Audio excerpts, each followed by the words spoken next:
Hello students, welcome to Equator Academy, Dehradun. In this lecture, we're going to start the current affairs of January 2020. जैसे कि आपको screen पे दिख रहा होगा, उसका शुरू करेंगे। और ये जो अभी का वीडियो है ये पार्ट 1 है, और मैं कोशिश करूंगा कि विद इन 4 to 5 पार्ट्स के अंदर, या हो सकता है उससे शायद ज़्यादा भी हो जाए, हम लोग सारा जनवरी 2020 का करंट अफेयर्स कवर अप कर लेंगे। इसमें आपका नेशनल न्यूज़ भी मैंने कवर अप करूंगा, इंटरनेशनल जो न्यूज़ है वो हम लोग कवर अप करेंगे, साइंस एंड टेक्नोलॉजी हो गया, पर्सन इन न्यूज़ हो गया, प्लेसेस इन न्यूज़ हो गया। तो लगभग मिसलेनियस से लेकर सारी चीज़ें इसमें हम करेंगे। तो इसको आप लोग कंटिन्यू करते रहना, ठीक है। तो आज का पार्ट 1 है, तो शुरू करते हैं आज पहली न्यूज़ से। क्या रहा आज पहली न्यूज़ में? तो सबसे पहला आपका पहली न्यूज़ में जो हम करेंगे वो रामसर कन्वेंशन के बारे में करेंगे। हुआ ये है कि आपका इंडिया में 3 जो हैं साइट्स जो हैं इंडिया की, वो आपकी रामसर के अंदर रजिस्टर्ड हुई हैं। 3 साइट्स। अब ये 3 साइट्स कहाँ पर हैं, फिर हम समझेंगे रामसर क्या होता है। तो ये पहले 3 साइट समझ लेते हैं। तो सबसे पहली जो साइट है वो है सूर सरोवर, ठीक है। सूर सरोवर, ठीक है, सूर सरोवर। ये जो सूर सरोवर है ये आपकी आगरा के पास है, ठीक है। इसको रजिस्टर्ड किया गया है सूर सरोवर को। देन जो सेकंड साइट रजिस्टर्ड की गई है वो है आपका लोनार लेक। लोनार लोनार लेक को जो है रजिस्टर्ड किया गया है। और जो ये लोनार लेक है ये आपकी, इसका जो लोकेशन है वो है महाराष्ट्र, ठीक है। और अगर थोड़ा सा और डीप में जाना है तो महाराष्ट्र के अंदर एक डिस्ट्रिक्ट है बुलढाणा। बुलढाणा, ठीक है, ढाणा जो है वो डिस्ट्रिक्ट है, वहां पर ये लोनार लेक है, उसको रजिस्टर्ड किया गया अंडर दी रामसर कन्वेंशन। और थर्ड जो आपकी साइट है जो की गई है वो है आपकी लद्दाख में। एक लेक है, उसका लद्दाख का जो लेक है उसका नाम है, लद्दाख की लेक का नाम है आपका ये तसो, ठीक है, तसो लेक। तसो लेक, उसको रजिस्टर्ड किया गया है अंडर दी रामसर साइट के अंदर, ठीक है।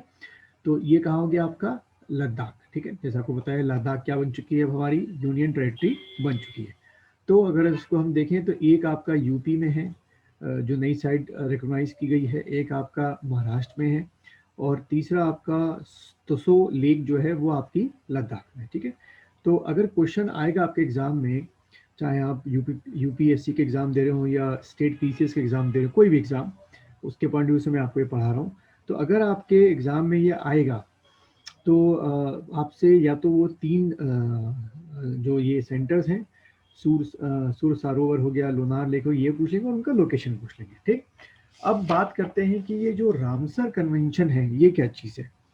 तो जो ये रामसर कन्वेंशन है, ये रामसर कन्वेंशन जो आपकी साइन हुई थी, सिग्नेचर जो हुआ था, ये 1971 में हुआ था, ठीक है। तो एक क्वेश्चन तो आपको यहाँ से मिल गया, ठीक है। और दूसरा क्वेश्चन, ये इम्प्लीमेंट हुआ था 1975 में, ठीक है। 71 में शुरुआत हुई और 75 में इम्प्लीमेंट हुआ। और जो ये रामसर है ये जगह है आपकी कहाँ पर, ईरान में। रामसर जो जगह है आपकी ईरान में, ठीक है। ये इससे कुछ आपको इन्फॉर्मेशन मिल सकती है। और इस रामसर कन्वेंशन में अभी तक टोटल 171 जो आपकी कंट्रीज हैं उन्होंने इस पे क्या किए हैं, सिग्नेचर किए हैं, ठीक है। और अगर मैं थोड़ा सा रामसर कन्वेंशन को इससे वेटलैंड से थोड़ा सा लिंकअप करूं, तो क्वेश्चन ये आता है कि वेटलैंड्स क्या होते हैं, ठीक है। वेटलैंड्स क्या होते हैं, अगर आपसे पूछे कि भाई वेटलैंड्स क्या होते हैं, तो वेटलैंड्स कह सकते हो कि हमारे जो इकोसिस्टम है उसको मेंटेन करने के लिए बहुत ज़रूरी है। क्योंकि इस वेटलैंड के एरिया में, जैसे कि आपको ये डायग्राम दिख रहा होगा, एक इमेज दिख रही होगी, आपका एक्वेटिक एनिमल के काफ़ी एनिमल्स इस पर डिपेंडेंट होते हैं, ग्रासलैंड के एनिमल्स काफ़ी इस पर डिपेंडेंट होते हैं, टेरिटोरियल एनिमल काफ़ी डिपेंडेंट होते हैं, यहाँ तक कि एरियल एनिमल भी काफ़ी कुछ डिपेंडेंट होते हैं। तो अगर आप एक वेटलैंड को बचाते हैं तो आप बहुत सारे इकोसिस्टम्स को प्रिजर्व करते हैं, प्रमोट करते हैं ग्रो करने के लिए, जो कि हमारे एनवायरनमेंट के लिए बहुत ज़रूरी है, ठीक है। देन जैसे मैंने बताया कि 171 कंट्रीज जो हैं इसको सिग्नेचर कर चुकी हैं। और अब तक पूरे अगर मैं बात करूं पूरे वर्ल्ड में अभी तक कितनी आपकी रामसर साइट्स हैं, कितनी आपकी रामसर साइट्स हैं, तो आप अगर एग्जाम में आएगा तो टिक करके आएंगे 2414, ठीक है। ये पूरे वर्ल्ड की आपकी रामसर साइट्स हैं, ये तो आप टिक करके आएंगे, ठीक है। देन उसके बाद अगर हम बात करें कि इंडिया के अंदर, विद इन आपके इंडिया के अंदर, हमारे इंडिया के अंदर टोटल कितने आपके ये हैं, क्या कहते हैं, वेटलैंड्स हैं जो कि इस कन्वेंशन में रजिस्टर्ड हैं। टोटल नंबर ऑफ वेटलैंड्स, ध्यान रखना इंडिया में कितने हैं, तो आप टिक करके आएंगे कि इंडिया के अंदर टोटल जो वेटलैंड्स रजिस्टर्ड हैं वो हैं आपके 42, ये फिगर भूलना नहीं, 42। तो अभी मैं आपको एक डिटेक्शन दे रहा हूँ, आप दो टेबल क्रिएट करिए। लेफ्ट हैंड साइड पे आप लिखिए रामसर या साइट, रामसर साइट, या सॉरी वेटलैंड साइड लिख लीजिए, ज़्यादा सही रहेगा, वेटलैंड। और राइट हैंड साइड पे लिखिए लोकेशन, लोकेशन भी लिख सकते हैं या आप स्टेट भी लिख सकते हैं, ठीक है। तो ये 42 के 42 मैं आपको डिक्टेट कर रहा हूँ, इसको प्लीज़ आप लोग लिखिएगा। वीडियो को दोबारा आप पीछे ला जाके, अगर मैं थोड़ा जल्दी बोल रहा हूँ दोबारा पीछे लाइएगा, थोड़ा सा बैक कीजिएगा और लिखिएगा इसको। तो पहला है अष्टमुंडी, ये वेटलैंड कहाँ पर है, अष्टमुंडी वेटलैंड, ये केरला में है। देन भीतरकनिका मैनग्रोव, ये उड़ीसा में है। देन भोज वेटलैंड, ये आपका मध्य प्रदेश में है। देन चंद्रताल वेटलैंड, ये हिमाचल में है। देन चिल्का लेक, ये आपका उड़ीसा में है।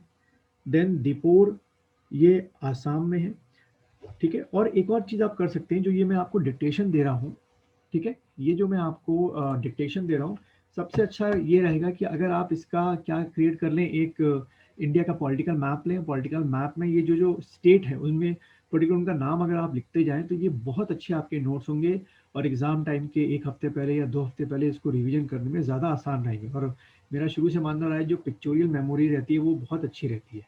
तो मैं आगे कंटिन्यू करता हूँ। तो चिल्का लेक आपकी कहाँ हो गई, उड़ीसा में। देन दीपोर, ये आप वेटलैंड कहाँ है, आसाम में। देन आपका ईस्ट कोलकाता, ठीक है, वेस्ट बंगाल में। देन हरिके लेक, पंजाब में। Then Hokera lake, Jammu and Kashmir. Then Kanjli, Punjab में। देन केवला देव, ये राजस्थान में वेटलैंड है। Then Kolleru lake, Andhra Pradesh. Then Loktak lake, Manipur.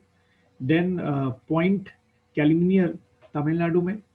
Then आपका पोंग डैम लेक, हिमाचल में। देन रेणुका वेटलैंड, ये आपका हिमाचल में। देन रोपड़ वेटलैंड, पंजाब में। देन रुद्र सागर, त्रिपुरा में। सांभर, राजस्थान में। समस्था कोट्टा लेक, ये आप समस्था कोट्टा लेक, केरल में। देन सुंदरबन, वेस्ट बंगाल में। Then Surinsar Mansar lake, Jammu and Kashmir में। Then Tso Moriri, Ladakh. Then upper Ganga, UP में। देन वेवनांद कोल, केरल में। देन वूलर, ये आपका जम्मू एंड कश्मीर। देन नांदूर, महाराष्ट्र में। देन केशोपुर, पंजाब।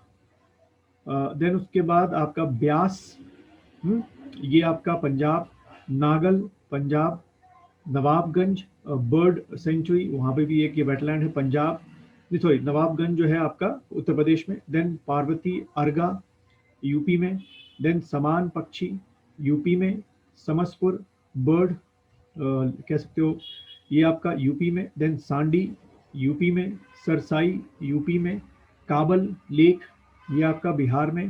देन आसान बैराज, ये हमारे उत्तराखंड में है। देन सुर सरोवर, उत्तर प्रदेश में। लोनार लेक, महाराष्ट्र में। और स्योकर, लद्दाख में। ये टोटल आपके 42 हैं जिनको आपको याद रखना है, ठीक है।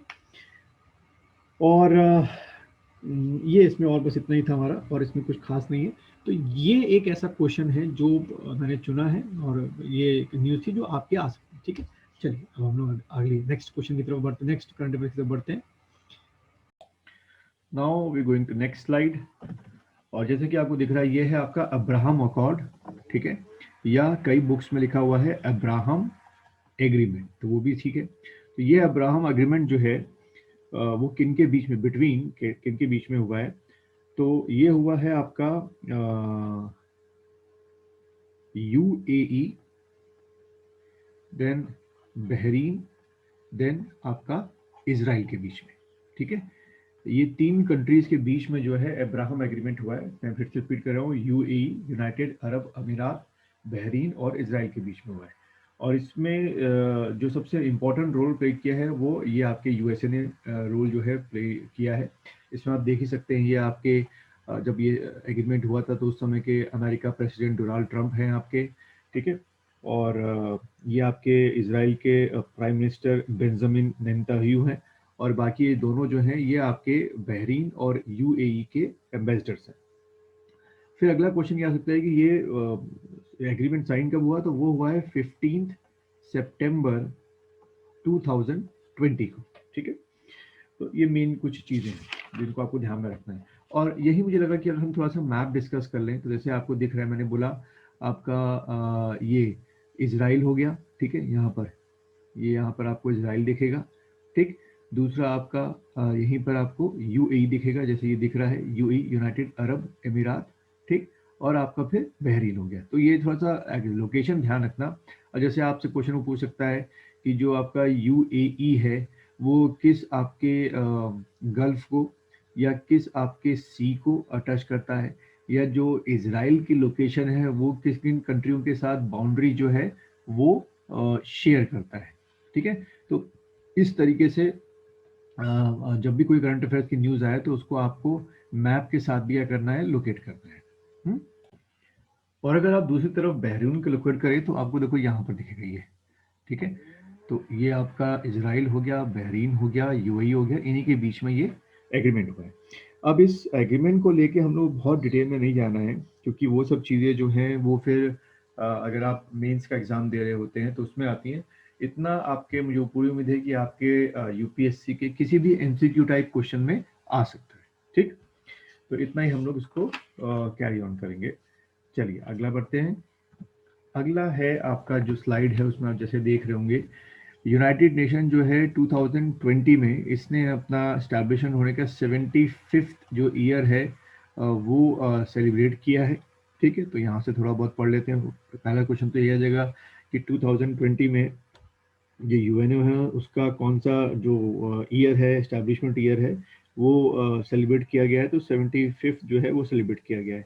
अब यहीं से कुछ फैक्ट्स अगर मैं आपके साथ डिस्कस करूं तो पहला ये कि ये जो यूनाइटेड नेशन नाम है, ठीक है, यूनाइटेड नेशन जो नाम है वो किसने दिया, ठीक है। तो वो नाम जो दिया गया है bye American president Franklin D Roosevelt, Franklin D Roosevelt, ठीक है, याद रहेगा। फ्रैंकलिन डी रूजवेल्ट ने ये नाम दिया था, उसको फिर अडॉप्ट किया गया बाद में। और यूएन, यूनाइटेड नेशन की जो शुरुआत थी वो आपके 1942 में, मतलब ये कॉन्सेप्ट पहली बार कब आया कि करना चाहिए, 1942 में डिक्लेरेशन ऑफ यूनाइटेड नेशन में, डिक्लेरेशन ऑफ यूनाइटेड नेशंस में किया गया था इसका पहली बार, जब आपका ये जो फर्स्ट वर्ल्ड वॉर है उसी के दौरान, ठीक।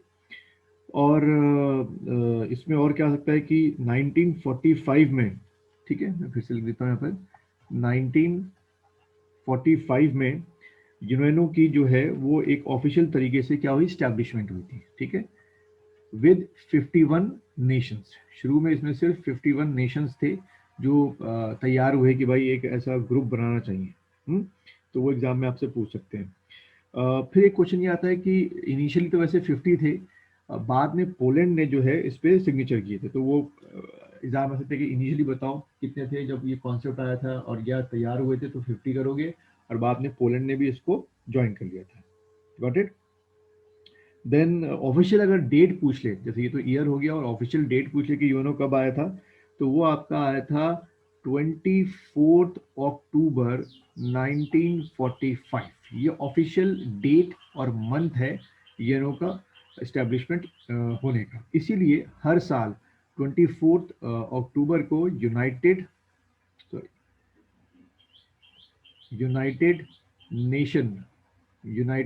नेशन डे के तौर पे हम लोग सेलिब्रेट करते हैं। Got it. अच्छा, फिर बात करें कि यूनाइटेड नेशन के कितने कह सकते हो कि उसके वो हैं पार्ट्स हैं। तो जैसे कि आपको मैप में दिख रहा होगा, एक आपका जनरल असेंबली है, एक आपका सिक्योरिटी काउंसिल है, फिर इकोनॉमिक एंड सोशल काउंसिल है, फिर इंटरनेशनल कोर्ट ऑफ जस्टिस है, और फिर इनका खुद का क्या है, सेक्रेटरीट है। ठीक है, तो वो कई बार पूछ लेते हैं। अच्छा, दोबारा से अगर हम इसी पे आए कि ये जो 75th आपका हुआ था, सेशन जो हुआ था, ये आपका 15 सितंबर से शुरू होते हुए 30 सितंबर 2020 को हुआ था। ठीक है, ये सेशन किया गया था। और उस समय सबको पता है कि कोविड जो है बिल्कुल हाइप पर हमारा चल रहा था 20 में। और पूछ लेते हैं कि इस बार की जो थीम थी 2020 की, जो थीम थी वो थीम क्या थी। तो मैं उसको आपको डिक्टेट कर रहा हूँ, तो उसको लिखिएगा आप लोग। थीम थी the future we want, the UN we need. ठीक है, ये इसकी थीम थी। और 75th सेशन के जो चेयरमैन थे वो थे आपके वोल्कान बोस्कर। ठीक, वोल्कान वोस्किर, ये 75th के चेयरमैन थे। ये एम्बेसडर हैं, टर्की के एम्बेसडर हैं, वहाँ से इनको अपॉइंट किया गया था। और दूसरा चीज़ जो आप लोगों को थोड़ा सा प्रिपेयर करनी है, सर्च करना है, वो एक बार ज़रा जो ये स्ट्रक्चर है, इस स्ट्रक्चर को एक बार आप, जैसे सिक्योरिटी काउंसिल है उसमें आपके 5 क्या हैं, जैसे परमानेंट मेंबर्स हैं। ठीक है, 5 परमानेंट मेंबर्स हैं, जैसे चाइना है, फ्रांस है, आपका रशिया है, यूनाइटेड किंगडम है एंड अमेरिका है। ठीक है, और आपके क्या होते हैं फिर नॉन परमानेंट मेंबर होते हैं, 2-2 साल के लिए चुने जाते हैं इसमें। ये 5 को छोड़कर होते हैं। जैसे हमारा भारत जो है इस साल इसको चुना गया है नॉन परमानेंट मेंबर के तौर पर। ठीक, तो उसको आप लोग एक बार पढ़ लीजिएगा। ठीक है, और इसी के दौरान, इसी इसी सेशन के दौरान जो है आपका United nation submit on biodiversity भी हुआ था। तो यही पढ़ लेते हैं। United nation submit on biodiversity. ठीक है, इसी दौरान ये सेशन भी आपका कराया गया था, यूनाइटेड नेशन ऑन बायोडाइवर्सिटी। और जैसे कि हमें पता ही है कि लगातार जो डिग्रेडेशन हो रहा है आपका इनका, फसलों का हो रहा है, और क्या कहते हैं, एनिमल्स का हो रहा है, तो उसको लेकर थोड़ा सा फिक्र किया गया था। चलिए चलिए, अगली न्यूज़ जो है, स्लाइड जैसे आपको दिख रही है, वो है कस्तूरी कॉटन इंडिया। ठीक है, इसको लेकर है। तो ये जो कस्तूरी कॉटन इंडिया है, ये एक आपका नया ब्रांड नेम जो है, वो ब्रांड नेम के नाम से लॉन्च किया गया है, कस्तूरी कॉटन इंडिया के नाम से। और इसकी जो क्वालिटी है उसमें है कि इसमें लॉन्ग स्टेपल्स हैं आपके। ठीक, तो इसके जो रेट्स हैं वो भी बहुत ज़्यादा हाई हैं उस वजह से। ठीक, अच्छा, अभी अगर हम बात करें कि हमारे यहाँ जो कॉटन की वैरायटीज़ हैं इंडिया के अंदर, वो कौन कौन सी हैं। तो इंडिया में जो भी आपके 4 स्पीसीज ऑफ कॉटन हैं, वो चारों की चारों स्पीसीज जो है वो इंडिया में आपकी लगाई जाती हैं। ठीक है, एज अ कल्टीवेट किया जाता है। तो वो 4 क्रॉप्स कौन कौन सी हैं, ये आपसे एग्जाम में पूछ सकते हैं कॉटन की। तो पहली जो है उसका नाम है गॉसिपियम ऑर्बेरियम। ठीक है, गॉसिपियम और बेरियम। ठीक, गॉसिपियम ऑर्बेरियम। देन दूसरी क्वालिटी है दोबारा से gossypium barbadense, barbadense. Then fourth variety है दोबारा से gossypium hirsutum, hirsutum. And fourth variety है दोबारा गॉसिपियम हर्बेसियम। ठीक है, गॉसिपियम हर्बेसियम। अब देखो ये अगर आप साइंस के स्टूडेंट नहीं है तो ये जो पहला नाम होता है ये जीनस होता है, ये आपका क्या होती है, स्पीसीज होती है। ठीक है, और जीनस हमेशा कैपिटल लेटर से लिखा जाता है, जैसे कि इसका क्या है, गॉसिपियम है, और स्पीसीज चेंज होती रहती है। ठीक, अच्छा, यहाँ पर एक और चीज़ बता दूँ कि एग्जाम में आपके अगर क्वेश्चन बनेगा तो ऐसे हो सकता है आपको ये 4 वैरायटीज़ दे दें और पूछें कि हम किस क्रॉप की बात कर रहे हैं, शुगर केन की बात कर रहे हैं कि नट्स की बात कर रहे हैं, या ग्राउंड नट्स की बात कर रहे हैं, या कॉटन की। तो ये चारों जो बॉटनिकल नेम हैं, चारों बॉटनिकल नेम वो किसके हैं, आपके कॉटन के हैं। और इंडिया में ये कॉटन बहुत बड़ी तादाद पे उगाया जाता है। ठीक, अब यहाँ से एक और चीज़ कि हर साल हमारे यहाँ खास पूरी दुनिया में जो कॉटन डे है वो कब मनाते हैं, तो आप ठीक करेंगे 7 अक्टूबर। ठीक है, कॉटन डे के तौर पे ये पूरी दुनिया में सेलिब्रेट जो है वो किया जाता है। ठीक है, एक क्वेश्चन आपका ये आ सकता है। दूसरा, अगर हम बात करें अपने इंडिया के पॉइंट ऑफ व्यू से कि 60 लाख आपके कॉटन के क्या है, फार्मर्स हैं। ठीक है, तो ये बहुत बड़ी तादाद है, 60 लाख। और एक और चीज़ बताना चाहूँगा कि यहाँ कॉटन जो है उसका किस सॉइल से रिलेशनशिप है, तो आपका टिक करके आएंगे ब्लैक सॉइल। ब्लैक सॉइल में कॉटन सबसे अच्छी तरीके से क्या होती है, उगाई जाती है। तो ये भी क्वेश्चन बन सकता है कि भाई कॉटन की सॉइल का बता दो, कौन सी लेटराइट है, रेड सॉइल है, ब्लैक सॉइल है। ठीक, तो अगर फार्मर्स की हम काउंटिंग देखें तो 60 लाख जो हमारे फार्मर्स हैं वो कॉटन से जुड़े हुए हैं। और चाइना के बाद पूरी दुनिया में इंडिया जो है सेकेंड प्रोड्यूसर है कॉटन के मामले में। ठीक है, तो पहले में चाइना हो गया और दूसरे में आपका हो गया हमारा इंडिया हो गया। ठीक, देन एक और क्वेश्चन बनता है जो आपके एग्जाम में आ सकता है, वो ये है कि पर ईयर या हर साल जो है कितना कॉटन जो है इंडिया प्रोड्यूस करता है, तो आप टिक करके आएंगे 60 लाख टन। ठीक है, 60 लाख टन जो है वो कॉटन इंडिया प्रोड्यूस करता है, जो ये आपके 60 लाख फार्मर्स हैं। और ये पूरी दुनिया का 23% है। ठीक है, 23% पूरी दुनिया का है। तो ये कुछ आपके फैक्ट्स थे जो मैंने दिया कस्तूरी कॉटन इंडिया को लेकर।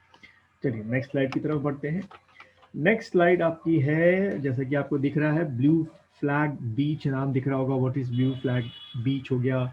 और ये जो न्यूज़ है वो है आपकी असल में कि ब्लू फ्लैग सर्टिफिकेट। ठीक है, blue flag certificate, blue flag certificate. तो एज यूजुअल है कि जिनको ब्लू फ्लैग सर्टिफिकेट मिलता होगा वही क्या होते होंगे, ब्लू फ्लैग बीच होते होंगे। ठीक, तो अगर मैं इसकी शुरुआत करूं तो सबसे पहले ये समझें कि ये जो आपका ब्लू फ्लैग सर्टिफिकेट है, ये जो सर्टिफिकेट है ये देता कौन है। तो सबसे पहले इसका आंसर है FEE। ये आपका इशू करता है, इसका फुल फॉर्म है फाउंडेशन फॉर इन्वायरमेंटल एजुकेशन। ठीक है, मैं फिर से रिपीट कर रहा हूँ, foundation for environmental education. Got it. ये जो FEE है ये आपका 1981 में इस्टेब्लिश किया गया था। कहाँ पर, नीदरलैंड्स में। ठीक है, नीदरलैंड्स में इसका इस्टेब्लिशमेंट हुआ था। तो एक क्वेश्चन आपका यहाँ पे हो गया। और ये जो आपका FEE है यानी कि फाउंडेशन फॉर इन्वायरमेंटल एजुकेशन, ये 5 आपके मेन प्रोग्राम चलाता है, including your blue flag certificate. 5 program चलते हैं जो कि इन्वायरमेंट से रिलेटेड है। तो ये 5 प्रोग्राम्स क्या क्या है आप सुन लीजिए। सबसे पहला है आपका, जो पहला प्रोग्राम है वो है इको स्कूल। ठीक है, एक ये प्रोग्राम चलता है इसका, इको स्कूल। देन दूसरा है आपका young reporters for the environment. ठीक है, young reporters for the environment. ठीक, स्कूल के बच्चे हो गए या कॉलेज के स्टूडेंट्स हो गए, वो इन्वायरमेंट को लेके रिपोर्टिंग करें। देन उसके बाद है आपका थर्ड, लर्निंग अबाउट फॉरेस्ट। ठीक है, थर्ड क्या है, लर्निंग अबाउट फॉरेस्ट। बहुत अच्छा है कि यंग जनरेशन को बताया जाए फॉरेस्ट के इंपॉर्टेंस के बारे में। और फोर्थ है ग्रीन की। ठीक है, फोर्थ क्या है आपका, ग्रीन की। ये भी आपका FEE चलाता है। और फिफ्थ जैसे मैंने बता दिया, ब्लू फ्लैग सर्टिफिकेट। ठीक है, तो एक देखो इतना डिटेल में क्वेश्चन आपके एग्जाम में आ सकता है। अब अगर हम बात करें कि जो ये आपका ब्लू फ्लैग है सर्टिफिकेट है, ठीक है, ये कैसे इशू होता है, मतलब किस चीज़ को इशू होता है, तो ये 33 आपके पैरामीटर्स हैं। ठीक है, तो ये सारे पैरामीटर्स याद नहीं कर रहे हैं, लेकिन 33 पैरामीटर्स आपके हैं। अगर कोई भी आपका मरीन मतलब बीच हो गया या पोर्ट हो गया या बोटिंग टूरिज्म ऑपरेटर्स हो गए, अगर वो ये 33 पैरामीटर्स को फॉलो अप करते हैं तो उनको ये जो ब्लू फ्लैग सर्टिफिकेट है वो क्या होता है, इश्यू होता है। ठीक है, और उसके बाद भी अगर थोड़ा सा और डिटेल जाए कि ये जो ये 33 आपके जो पैरामीटर्स हैं इनको 4 उसमें बांटा गया है, डिविजन्स में बांटा गया है। ठीक है, तो उतना आपको 4 डिविजन्स के बारे में पढ़ना नहीं है, लेकिन अगर आ जाए कि ब्लू फ्लैग सर्टिफिकेट इशू क्या क्या पैरामीटर्स करके होता है, तो 33 पैरामीटर्स करोगे और इन 33 पैरामीटर्स को 4 डिवीजन में बांटा गया है, ठीक है। अच्छा, अब अगर हम बात करें कि आपके अभी तक कितने लोगों को, कितनी जगहों पर ये ब्लू फ्लैग सर्टिफिकेट दिया जा चुका है पूरी दुनिया में, तो आप टिक करके आएंगे 157 प्लेसेस, ठीक है। 157 ऑल ओवर दी वर्ल्ड में ब्लू फ्लैग सर्टिफिकेट जो है वो दे दिया गया है। और अगर हम भारत की बात करें, अपने इंडिया की बात करें, तो हमारे इंडिया में 8 ऐसी जगह हैं, ठीक है। 8 आपकी प्लेसेस हैं जिनको क्या मिला है, आपका ब्लू फ्लैग सर्टिफिकेट। तो या तो सीधा स्ट्रेट फॉरवर्ड आपके सिविल सर्विस एग्जाम में या सीडीएस के या एसी के या स्टेट पीसीएस में पूछ लेगा, खासतौर पर यूपीसीएस में, कि अभी तक कितनी जगहों पर इंडिया में ब्लू फ्लैग सर्टिफिकेट दिया गया है, तो आप वो सीधा टिक करके आओगे 8। अब अगर मैं उसकी एक लिस्ट बना के आपको दे दूं क्या क्या है, अगर आप लिख सकते हो तो लिख लीजिए। तो पहला है आपका शिवराज, ठीक है। शिवराजपुर, ये एक जगह है, बीच है शिवराजपुर, ठीक है। मैं पूरा लिख नहीं रहा हूँ क्योंकि टाइम लगेगा उसमें। शिवराजपुर ये आपका कहाँ पर है, द्वारिका गुजरात में, गॉट इट। देन उसके बाद घोगला, ये आपका दीव में है, ठीक है। घोगला ये कहाँ हो गया, दीव, हाँ, दमन एंड दीव वाला जो होता है। उसके बाद कासरकोड, कासरकोड, कासरकोड ये कहाँ हुआ आपका, कर्नाटका में। देन उसके बाद फोर्थ पदुबिद्री, ठीक है। पदुबिद्री, पदुबिद्री ये भी आपका कर्नाटका में है, इसको भी ब्लू फ्लैग सर्टिफिकेट मिला है। देन फिफ्थ आपका कप्पड़, कप्पड़ ये कप्पड़ आपका केरला में है, ठीक है। कप्पड़ आपका केरला में है। देन उसके बाद सिक्स्थ अगर बात करें, ऋषिकोंडा, ये आपका आंध्र प्रदेश में है। ऋषिकोंडा ये कहाँ हुआ, आंध्र प्रदेश में। देन उसके बाद सेवेंथ अगर हम बात करें, तो सेवेंथ है आपका गोल्डन, ये आपका पुरी उड़ीसा में है। गोल्डन पुरी उड़ीसा, यहाँ पर इसको मिल रखा है blue flag certificate. And eighth आपका जो है वो है राधानगर, अंडमान एंड निकोबार, ठीक है। राधानगर, अंडमान एंड निकोबार। तो मैं आपसे एक और चीज़ बोलना चाहूँगा कि जो मैं ये पढ़ा रहा हूँ, ये आपका काम है कि इसको आप मैप में भी करें, ठीक है। क्योंकि जब तक आप मैप में नहीं करेंगे, देखो इसको आपको समझना है कि ये खास तौर पे करंट, चाहे करंट अफेयर्स हो, चाहे आपका ज्योग्राफी तो हो गई, इन सबको आपको मैप में करना लगातार ज़रूरी है, ठीक है।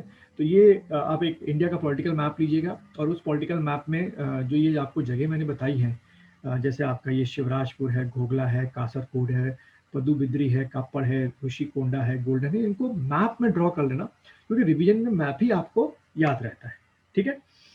तो ये था हमारा ब्लू फ्लैग सर्टिफिकेट, जिनको आप बाद में फिर क्या कह सकते हो, ब्लू फ्लैग बीच भी कह सकते हैं। नेक्स्ट बढ़ते हैं हम लोग, अगली स्लाइड लेते हैं। चलिए अगली स्लाइड, जैसा कि आपको दिख रहा है क्या लिखा हुआ है, आपका United Nations Educational, Scientific and Cultural Organization, जिसको आप लोग शॉर्ट में क्या बोलते हैं, यूनेस्को बोलते हैं, ठीक है।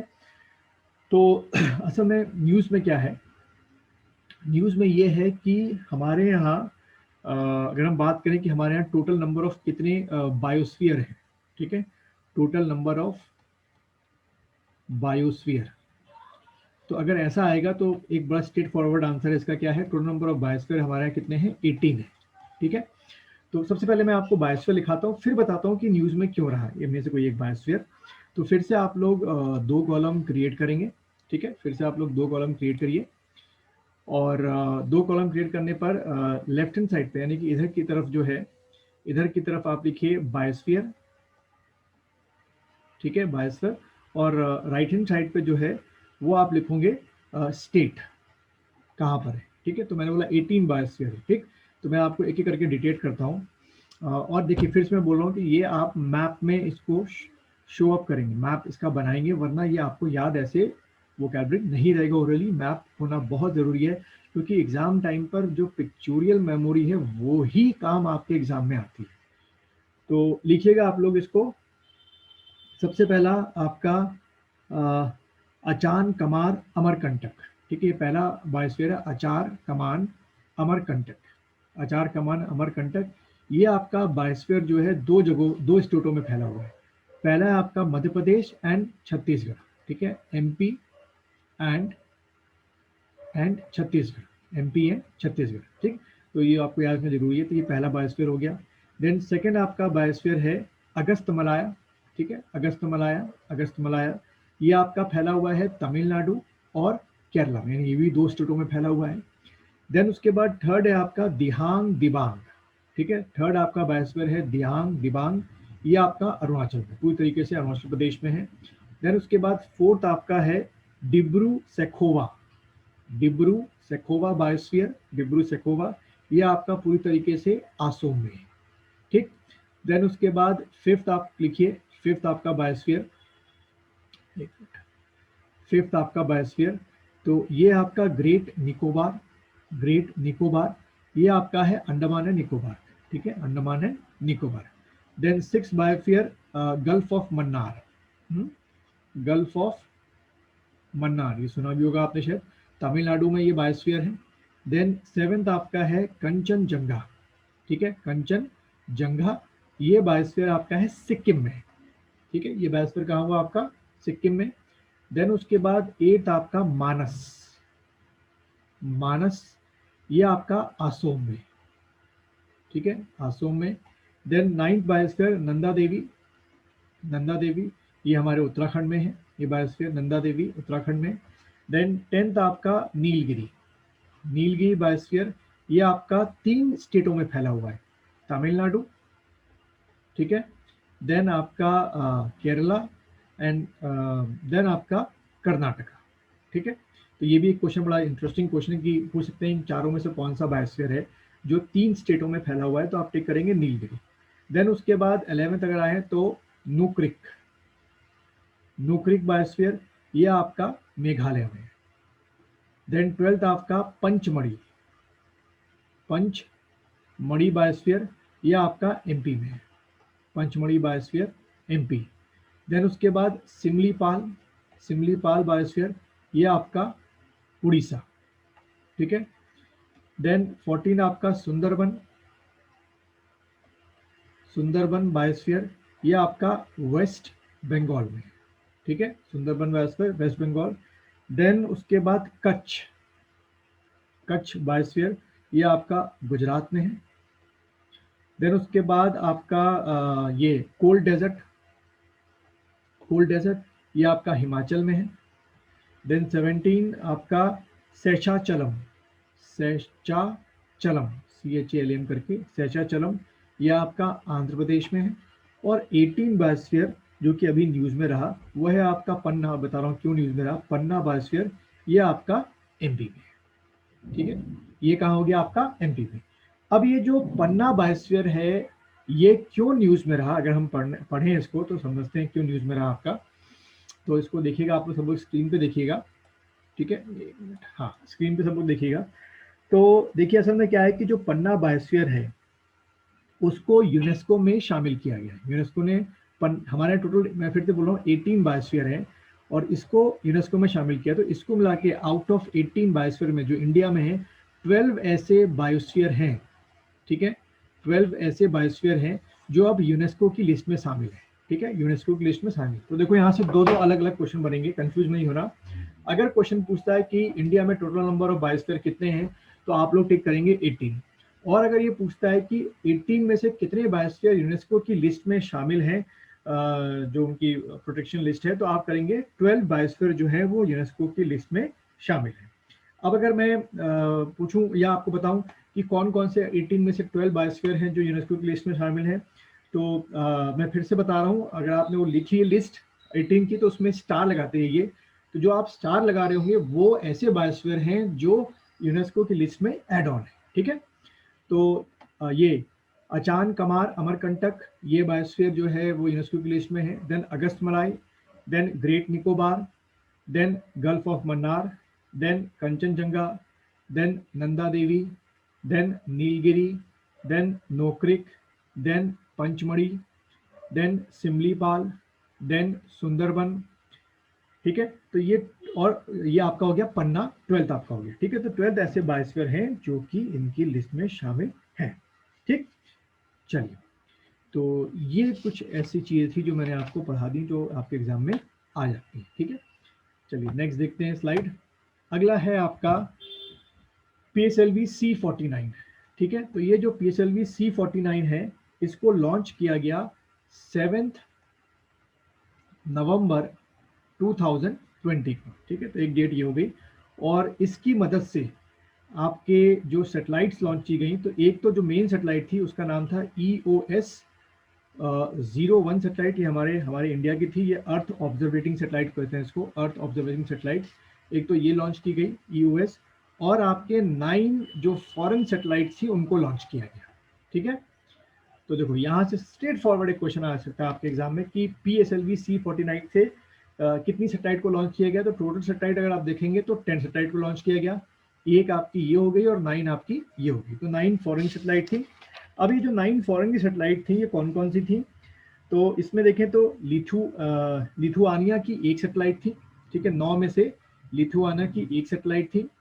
देन लग्जमबर्ग जो है, लग्जमबर्ग, इसकी आपकी 4 सैटेलाइट थी, और USA की 4 सैटेलाइट थी। तो टोटल कितनी हो गई 9, बाकी एक हमारी EOS अर्थ ऑब्जर्वेटिंग सैटेलाइट हो गई, ठीक है। एक चीज तो आपकी ये हो गई।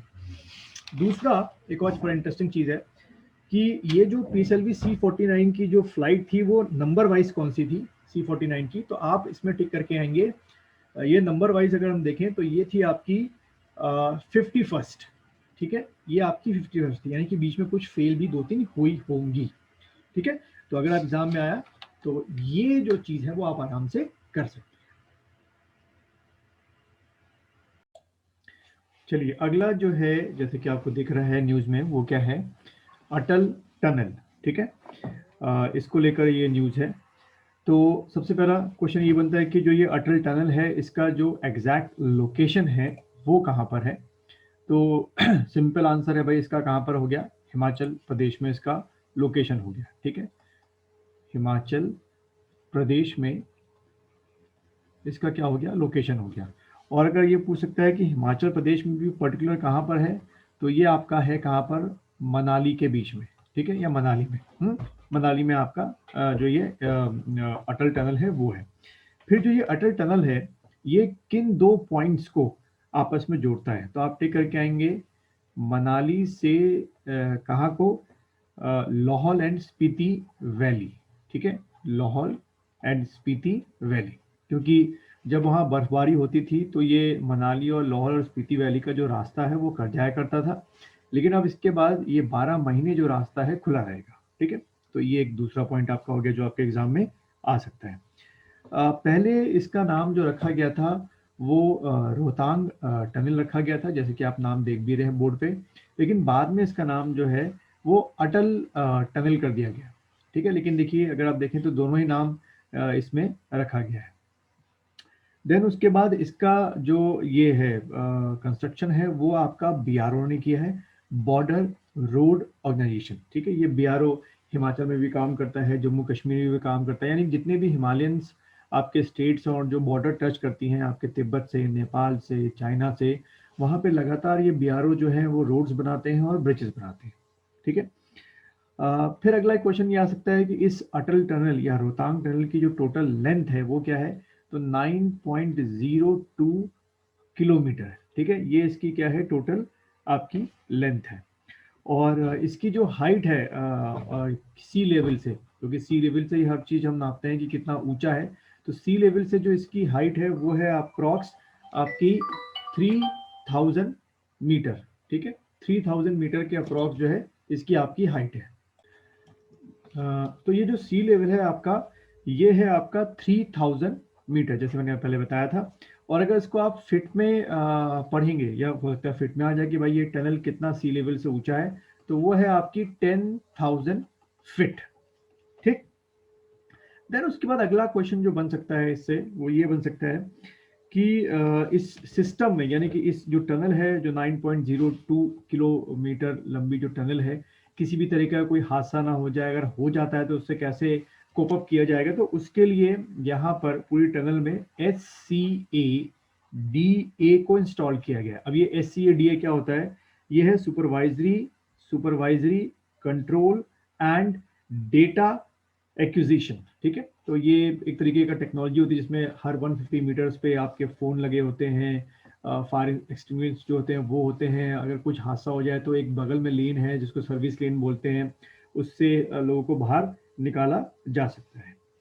फिर ये टनल की अगर हम बात करें कि इस पे काम कब शुरू हुआ था, तो इस पे काम जो है वो अटल बिहारी वाजपेयी के टाइम पे शुरू हुआ था 3 जून 2000 को। तो सोचिए इसको बनने में, अगर चालू भी होने में, बनने में या 20 साल लग गए। ठीक है, 20 साल में जो है ये टनल का काम क्या हुआ है, कंप्लीट हुआ है, क्योंकि बीच में जो ये इसका जो टनल का काम था वो बहुत ही स्लो कर दिया गया था। इस वजह से इतना क्या लग गया, आपका टाइम लग गया था। ठीक है, चलिए नेक्स्ट स्लाइड देखते हैं हम लोग। तो नेक्स्ट स्लाइड जैसे आपको दिख रही है, ये है इंटरनेशनल सोलर अलायंस। अब ये क्यों न्यूज में रहा, क्योंकि इसकी आपकी इंटरनेशनल सोलर अलायंस की आपकी 3rd मीटिंग जो है वो हुई थी। ठीक है, 3rd मीटिंग हुई थी आपकी बिटवीन 14th एंड 16th अक्टूबर 2020 को। ठीक है, जिसमें 53 जो इसके टोटल आपके मेंबर्स हैं उन्होंने इस पर पार्टिसिपेट किया था। अब थोड़ा सा इसका अगर हिस्ट्री देख लें, क्योंकि ये तो आपकी हो गई भाई 3rd मीटिंग हमारे इंडिया में हुई थी, 53 मेंबर्स ने पार्टिसिपेट किया था। ये आईएसए का जो कॉन्सेप्ट है या ये जो चीज़ है वो कब शुरू हुई थी, तो ये मेन तौर पे इंडिया एंड आपके जो फ्रांस है, इन दोनों ने मिलके शुरू की थी। और ये जो आईएसए की स्टैब्लिशमेंट हुआ था वो आपका हुआ था 30 नवंबर 2015 को। ठीक है, 30 नवंबर 2015 को शुरू हुआ था। पेरिस से इसका ये कॉन्सेप्ट जो है रखा गया था। और क्यों रखा गया था, क्योंकि उस समय 2015 में पेरिस में आपकी कोप 21 की जो है मीटिंग हुई थी। कोप आपको पता ही होगा, कॉन्फ्रेंस ऑफ पार्टीज होता है। तो ये कोप 21 की जो मीटिंग थी वो पेरिस में ऑर्गेनाइज की गई थी। उसी में इन दोनों जो देशों के हेड थे, इंडिया और फ्रांस के, वो ये वाला कॉन्सेप्ट लेकर आए इंटरनेशनल सोलर अलायंस का। ठीक है, फिर अगर अगली बात करें कि आईएसए का जो हेडक्वार्टर है, ठीक है, आईएसए का हेडक्वार्टर जो है वो कहाँ पर है, तो ये हमारे भारत में ही है, गुरुग्राम में है। ये आप टिक करके आएंगे, गुरुग्राम में है। ठीक है, और इस समय आईएसए के जो आपके डीजी हैं, डायरेक्टर जनरल हैं, वो इस समय हैं उपेंद्र त्रिपाठी। ठीक है, उपेंद्र त्रिपाठी साहब जो हैं वो इसके क्या हैं, हेड है। देन अगर हम बात करें कि ये आईएसए में कंट्रीज जो है मेन तौर पे अगर देखें कौन कौन सी, तो इसको मैं एक आपको नेक्स्ट इमेज दिखाते हैं।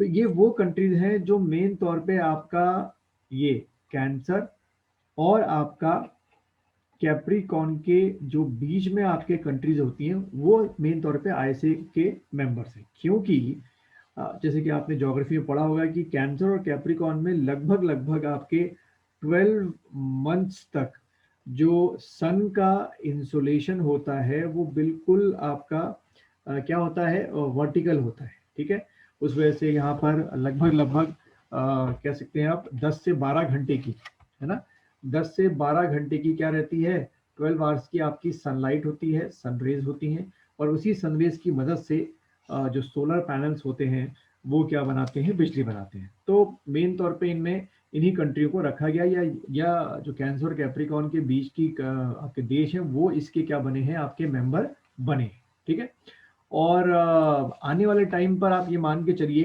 कि ये जो सोलर एनर्जी है ये आपकी अब ज़्यादा बढ़ेगी, क्योंकि जिस हिसाब से आपकी ग्लोबल वार्मिंग हो रही है, जिस हिसाब से आपकी जो अल्टरनेटिव सोर्सेज हैं एनर्जी के, जैसे चाहे पेट्रोल हो, डीजल हो, या और भी जो चीज़ें, क्योंकि ये एनर्जी के साथ साथ बहुत ज़्यादा पोल्यूशन भी क्रिएट कर रही है। तो we are moving towards the what, ये नॉन कन्वेंशनल एनर्जी सोर्सेज। ठीक, अब अगर कुछ और फैक्ट्स की बात करें जो आपके शायद एग्जाम में पूछ लें, हाँ इसको थोड़ा सा मैं, हाँ थोड़ा सा और फैक्ट्स की बात करें जो आपके एग्जाम में पूछ सकते हैं, वो ये है कि ये जो आईएसए है इसके साथ साथ क्या कुछ और भी हुआ था। हाँ, तो वो क्या हुआ था मैं इसको आपको बता देता हूँ कि एक अवार्ड होता है, उसको बोलते हैं विश्वेश्वरैया अवार्ड। विश्वेश्वरैया अवार्ड, मैं फिर से प्रोनाउंस कर रहा हूँ, विश्वेश्वरैया अवार्ड। ये अवार्ड क्यों दिया जाता है कि ऐसे देश, कोई भी कंट्री जो सोलर एनर्जी को लेकर, ठीक है, सोलर एनर्जी को लेकर मैक्सिमम आपका फ्लोटिंग कैपेसिटी क्रिएट कर लेता है, यानी कि वो अपने जो सोलर पैनल्स हैं वो लेक के ऊपर, रिवर्स के ऊपर लगा लेते हैं, तो उनको वैश्वर्या अवार्ड दिया जाता है, जो इतना अच्छा डेवलप करते हैं। तो इसमें जापान को इस बार अवार्ड दिया गया। उसने काफ़ी अपने जो लेक्स हैं, ओशंस हैं, रिवर्स हैं, उनके ऊपर फ्लोटिंग सोलर पैनल्स को स्टैब्लिश किया है, जिसकी वजह से अच्छा खासा उनके यहाँ एनर्जी बन रही है। देन आपका यूरोप है, और उसके बाद आपका नीदरलैंड्स है, ठीक है। उसके बाद क्या हो गया आपका नीदरलैंड्स। देन अगर हम बात करें कि एक और आपका अवार्ड है सोलर से रिलेटेड है, वो है आपका कल्पना चावला अवार्ड। कल्पना चावला, कल्पना चावला अवार्ड। ये भी सोलर एनर्जी को लेकर दिया था कि सोलर एनर्जी में किस तरीके से आपने अचीवमेंट जो है, आपका जो कंट्रीब्यूशन है वो कितना अच्छा रहा है। तो ये दिया गया इस बार आईआईटी दिल्ली के एक प्रोफेसर हैं डॉक्टर भीम सिंह, ठीक है, डॉक्टर भीम सिंह, उनको ये कल्पना चावला अवार्ड दिया गया है। और प्लस साथ में दूसरी एक और है डॉक्टर आयशा अल नौमी, ये अमीरात की है या यूएई के, यूनाइटेड अरब अमीरात। डॉक्टर आयशा अल नौमी, इन दोनों को ज्वाइंटली दिया गया है कौन सा अवार्ड, कल्पना चावला अवार्ड। ध्यान रखना किस फील्ड में काम करने पर, जब आप सोलर पे करते हैं। फिर एक और एक वो इनिशिएटिव हुआ है, वो है आपका, मैं इसको लिख देता हूँ, OSOWOG। अब ये क्या है भाई, तो इसको सुनिएगा ध्यान से और लिखिए। One sun one world one grid जो है ये, ठीक है, one sun one world one grid, इस तरीके से। तो ये शुरू किया गया, और ये 3 लोगों ने मिलकर शुरू किया है। पहला आपका ISA, प्लस आपका इंडिया, और प्लस आपका वर्ल्ड बैंक, ठीक है। इन तीनों ने मिलकर शुरू किया, और ऑब्जेक्टिव क्या है कि किस तरीके से सोलर की एनर्जी को ज्यादा से ज्यादा यूटिलाइज किया जाए, ठीक है।